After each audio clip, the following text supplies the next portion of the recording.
போன வீடியோல நம்ம ஃபாரின் கீ செட்டப்போட ஆர்டர் அப்படின்னு ஒரு மாடல் வந்து கிரியேட் பண்ணியிருந்தோம்.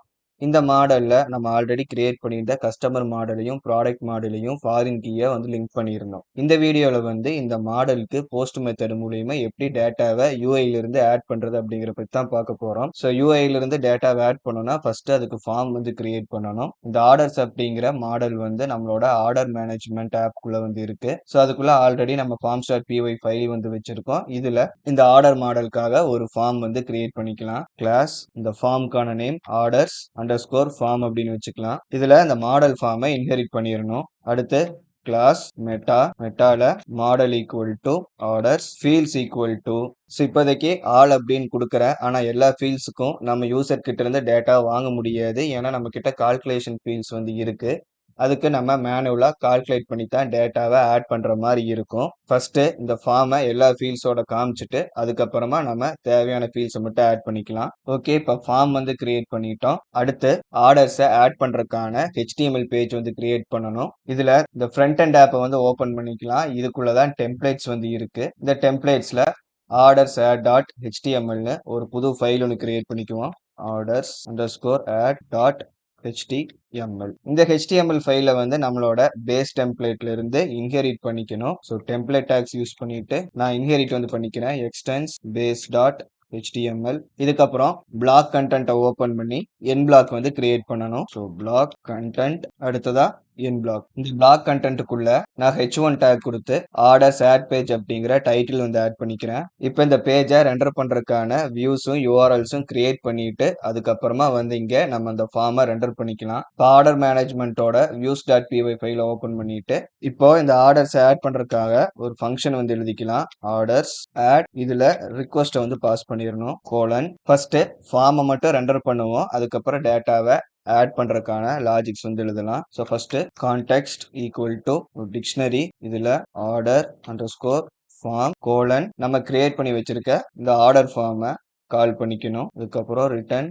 Render request comma orders out dot HTML அதுக்கப்புறம் கான்டெக்ஸ்ட். இப்போ நம்ம ஃபார்மை ரெண்டர் பண்றதுக்கான கீ நேம் வந்து வச்சுட்டோம். இந்த கீ நேம் எடுத்துட்டு நம்மளோட டெம்ப்ளேட்ல இதை ரெண்டர் பண்ணிக்கலாம். இங்க ஒரு form tag action empty method வந்து போஸ்ட் கேப்ஸ்ல இருக்கணும். அண்ட் ஃபார்ம் டேக்குள்ள CSRF அத்தன்டிகேஷன் டோக்கன் அடுத்ததா நம்மளோட ஃபார்மை கண்டெயின் பண்ணி இருக்கிற இந்த கீ நேமை வந்து மென்ஷன் பண்ணிடுறோம். அண்ட் ஃபைனலா ஒரு submit button input type submit.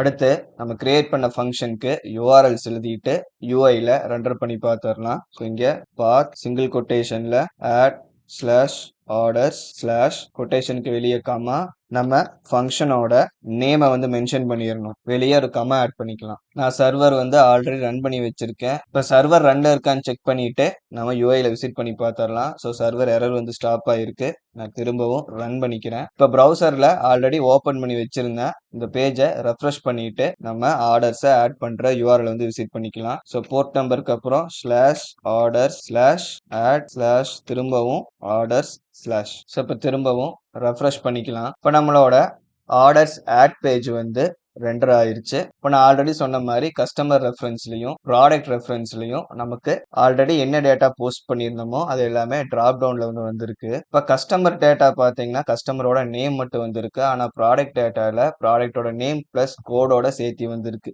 இது ஏன் இந்த மாதிரி வருதுன்னா நம்ம ரிட்டர்ன் ஸ்ட்ரிங் என்ன கொடுக்குறோமோ அதை பேஸ் பண்ணி தான் இந்த டிராப் டவுன் டேட்டா வந்து வரும். இப்போ கஸ்டமர் மாடல்ல பார்த்தோம்னா நம்ம ரிட்டர்ன் ஸ்ட்ரிங் வந்து கஸ்டமரோட நேம் வந்து கொடுத்துருக்கோம். ஆனா ப்ராடக்ட் மாடல்ல ரிட்டர்ன் ஸ்ட்ரிங்ல product name plus code name வந்து கொடுத்துருக்கோம். ஸோ இப்போ இதை கோட் நேமை வந்து ரிமூவ் பண்ணிடலாம். ப்ராடக்ட் நேம் மட்டும் இருக்கு. ஸோ இப்போ ரெஃப்ரெஷ் பண்ணோம் அப்படின்னா நம்ம கஸ்டமர் நேம் அந்த மாதிரியே ப்ராடக்ட் நேம் மட்டும் வரும். இப்போ இந்த ஃபார்ம்ல இருந்து யூசர் கிட்ட என்னென்ன ஃபீல்ட்ஸுக்கு டேட்டா வாங்கணும் அப்படின்னு பார்த்தோம்னா கஸ்டமர் ப்ராடக்ட் அதுக்கப்புறம் ஆர்டரோட number order date quantity and இதுக்கப்புறம் இருக்கிற அமௌண்ட் GST பில் அமௌண்ட் இதெல்லாம் வந்து நம்ம யூசர் கிட்ட இருந்து டேட்டா வாங்க மாட்டோம். யூசர் செலக்ட் பண்ண ப்ராடக்ட் அண்ட் குவான்டிட்டியை வச்சுட்டு நம்ம வந்து இந்த கால்குலேஷன் பண்ணி ஆட் பண்ணி விடுற மாதிரி இருக்கும். அதனால இப்போ நம்ம ஃபார்ம்ல இருந்து இந்த 3 காலமை வந்து எலிமினேட் பண்ணணும். ஸோ நம்மளோட forms.py ஃபைலை வந்து ஓபன் பண்ணிட்டு இங்க ஃபீல்ட்ஸ் ஆளுக்கு பதிலா ஒரு லிஸ்ட் ஒன்று கிரியேட் பண்ணிக்கலாம். இந்த லிஸ்ட்ல நமக்கு என்னென்ன ஃபீல்டு வேணுமோ அந்த ஃபீல்டோட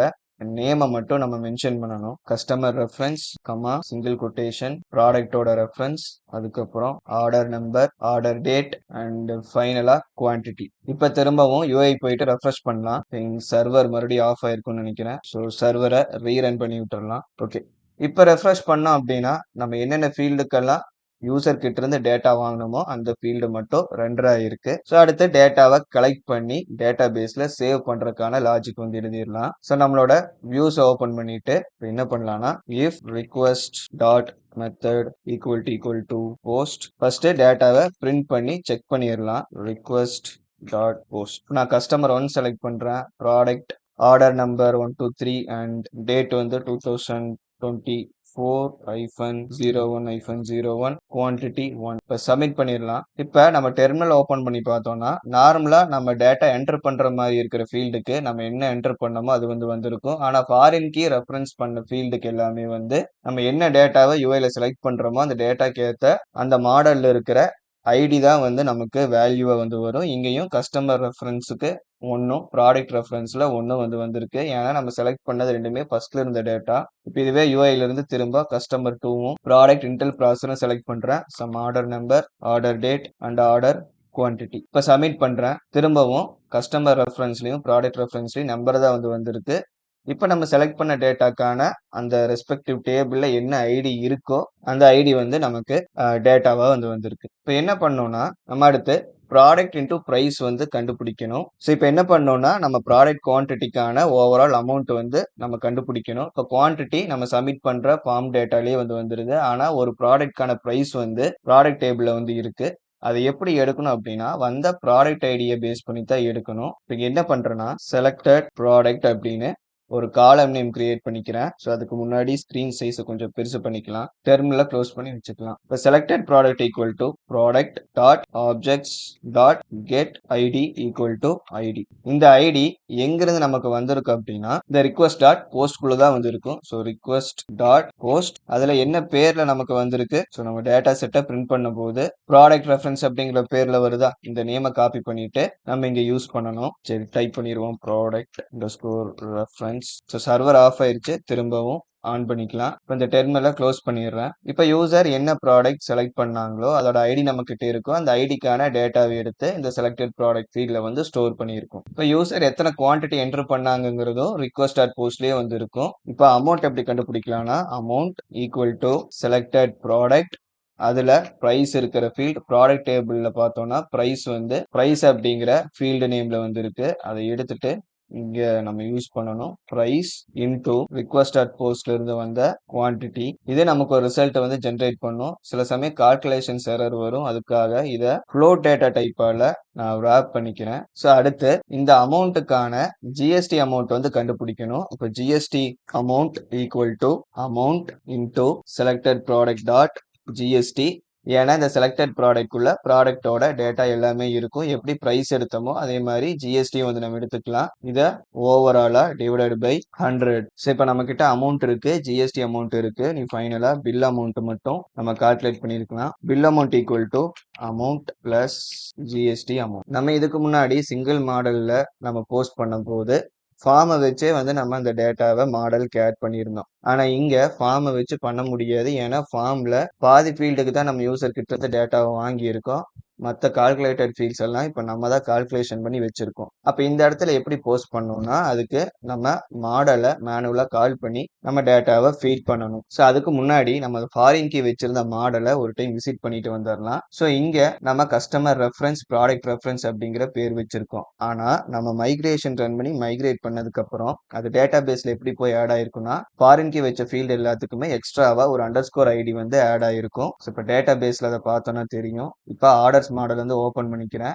இப்போ order number, order date, quantity இதெல்லாம் நார்மலா இருக்கு. ஆனா இந்த ரெஃபரன்ஸ் ஃபீல்ட்ல பாத்தீங்கன்னா கடைசியா அண்டர்ஸ்கோர் ஐடி வந்து இந்த ரெண்டு ஃபாரின் கீ ஃபீல்ட்லையும் ஆட் ஆயிருக்கும். எப்பவுமே ஃபாரின் கீ வச்ச ஃபீல்டுக்கு நம்ம டேட்டா பேஸ்ல மைக்ரேட் ஆகும்போது இந்த அண்டர்ஸ்கோர் ஐடி எக்ஸ்ட்ராவா வந்துடும். அப்ப மேனுவல் மெத்தட்ல நம்ம டேட்டா ஆட் பண்ணும்போது கண்டிப்பா அண்டர்ஸ்கோர் ஐடியோட சேர்த்து தான் நம்ம அந்த காலம் நேம் வந்து யூஸ் பண்ணணும்.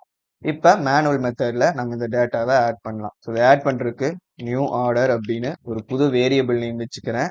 இதுல இந்த ஆர்டர்ஸ் மாடலை வந்து நம்ம கால் பண்ணணும். பிராக்கெட்ஸ் ஒவ்வொரு காலமையும் நம்ம எடுத்துக்கிட்டு ஈக்குவல் டு அதுக்கு என்ன வேல்யூ பாஸ் ஆகணுமோ அதை வந்து நம்ம கொடுக்கணும். So first column customer reference, இங்க யூஸ் பண்ணும்போது customer reference underscore ID அப்படிங்கிறது கொடுக்கணும் ஈக்குவல் டு ரிக்வஸ்ட் டாட் போஸ்ட்ல வந்த கஸ்டமர் ரெஃபரன்ஸ். இங்க அண்டர் ஸ்கோர் ஐடி கொடுக்க கூடாது, ஏன்னா ரிக்வஸ்ட் டாட் போஸ்ட்ல இருந்து வரும்போது வெறும் கஸ்டமர் ரெஃபரன்ஸ் அப்படின்னு தான் வந்துச்சு. நம்ம ஆல்ரெடி அதை பிரிண்ட் பண்ணி பார்த்துருந்தோம். அடுத்த ஃபீல்டு வந்து ப்ராடக்ட் ரெஃபரன்ஸ். ப்ராடக்ட் ரெஃபரன்ஸுக்கும் இங்க அண்டர் ஸ்கோர் ஐடி, அதே மாதிரி ரிக்வஸ்ட் டாட் போஸ்ட்ல இருந்து வந்த ப்ராடக்ட் ரெஃபரன்ஸ்.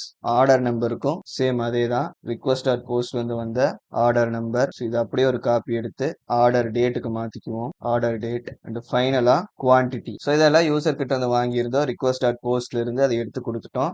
இதுக்கப்புறம் அமௌண்ட்டுங்கிற ஃபீல்டுக்கு நம்ம அமௌண்ட் இங்க கால்குலேட் பண்ணி வச்சிருக்கோம். அதுக்கப்புறம் GST amount field, GST amount ஃபீல்டுக்கும் நம்ம இங்க கால்குலேட் பண்ணி வச்சிருக்கோம். அண்ட் ஃபைனலா இருக்கிற பில் அமௌண்ட்டும் நம்ம இங்கேயே கால்குலேட் பண்ணி வச்சிருக்கோம். ஸோ கமா கொடுத்துட்டு equal to bill amount. So இதை ஆட் பண்ணதுக்கு அப்புறம் இங்க வேலிடா இல்லையானால செக் பண்ண தேவையில்லை, ஏன்னா நம்ம ஃபார்ம் யூஸ் பண்ணல. டைரக்டா இந்த வேரியபிள் நம்ம கால் பண்ணிட்டு சேவ் மெத்தடை வந்து நம்ம கால் பண்ணிடலாம். ஸோ அவ்வளோதான். இப்போ நம்ம என்ன பண்ணலாம்னா யூஐ போயிட்டு ஒரு டேட்டாவை ஆட் பண்ணி அது டேட்டா பேஸ்ல வந்து ஆட் ஆகுதான்னு செக் பண்ணிடலாம். ஸோ இப்போதைக்கு இந்த டேட்டா பேஸ்ல எதுவுமே இல்லை. ஒரு டேட்டா வந்து போஸ்ட் பண்ணுவோம். Customer 1 product Intel processor, order number 1001, order date 2024-02-10, quantity 3, submit. So இது ஒரு spelling mistake product referenceல. product reference இங்கேயும் product reference refresh பண்ணலாம். ஸோ சேம் டேட்டா நமக்கு அப்படியே ஸ்டோர் பண்ணியிருக்கோம். கண்டினியூ பண்ணா நமக்கு அந்த டேட்டா ஆட் ஆயிருக்கும். இப்போ யூஐ வந்துட்டு இப்போ டேட்டா பேஸ் வந்துட்டு அதை ரெஃப்ரெஷ் பண்ணி பார்ப்போம். ஸோ ரெஃப்ரெஷ் பண்ணியாச்சு. இப்போ நம்ம போஸ்ட் பண்ண டேட்டா கரெக்டாக ஆட் ஆயிருக்கு. ஸோ ஆர்டரோட ஃபர்ஸ்ட் ஐடி ஜென்ரேட் ஆயிருக்கு. அதுல நம்ம கொடுத்த order number 1001 and order date நம்ம என்டர் பண்ண அந்த டேட் கலெக்ட் பண்ணிச்சு. குவான்டிட்டி 3, அந்த குவான்டிட்டிக்கான ப்ராடக்டோட ப்ரைஸ் கூட இன்டூ பண்ணியிருக்கோம். ப்ராடக்டோட ப்ரைஸ் வந்து 100, ஏன்னா இன்டெல் ப்ராசஸர் தான் வந்து செலக்ட் பண்ணியிருந்தோம். இப்போ குவான்டிட்டி 3க்கு அமௌண்ட் வந்து 300, GST amount 27 and overall bill amount வந்து 327 வந்து வந்திருக்கு. இதுல கஸ்டமர் ரெஃபரன்ஸ் ஐடி 1ம் ப்ராடக்ட்கான ரெஃபரன்ஸ் ஐடி வந்து 7ம் வந்து ஆட் ஆயிருக்கு. ஸோ இவ்வளோதான் ஒரு ஃபாரின் கீ மாடலுக்கு நம்ம போஸ்ட் பண்ணும்போது. ஸோ இந்த ஃபாரின் கீ செட்டப்ல வந்து கால்குலேஷன் ஃபீல்ட்ஸ் இருந்தங்காட்டிக்கு கால்குலேட் பண்ணிட்டு மேனுவலா டேட்டாவை சேவ் பண்ற மாதிரி இருந்துச்சு. இதே நம்ம கால்குலேஷன் ஃபீல்டெல்லாம் எது வைக்கல அப்படின்னா இங்கேயும் நம்ம ஃபார்மே யூஸ் பண்ணிக்கலாம். நம்ம ப்ராடக்ட்டுக்கு கஸ்டமருக்கு பண்ணதுல எந்த சேஞ்சஸுமே வந்து இருக்காது.